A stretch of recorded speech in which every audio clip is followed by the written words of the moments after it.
Hi, my name is Max, and I am a rising sophomore at the Arca School. So for my intensive project, I have a gesture control block that uses a sequence of gestures as a password, and then turns a servo, which acts as a lock here.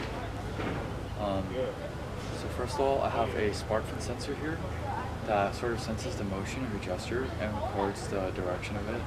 So like right, left, up or down, and preserves it in the code. And then I have a RGB cathode that acts as like an LED.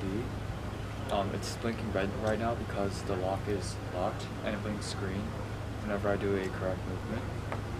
And then I have a LCD here, which stands for a liquid crystal display, and it displays information about like the state of my lock right now and whether or not I have been like doing the correct password so far.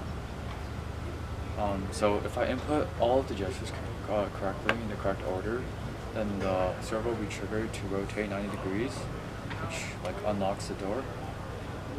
And after a set amount of time, the servo will return to its original state. So for my first milestone, I plan to get the basics of my basic components of my project, like my servo and my liquid crystal display. And I achieved this. I wanted to experiment a little bit with the different components of my project.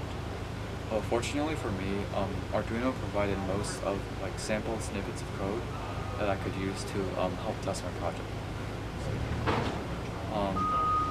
So right now, my password is 6 gestures long, but I can control like the length of it and change it whenever I want. So I enjoyed the different parts of my project and experimenting with it, but I had some difficulty with troubleshooting some bugs, which I'll work on in the future.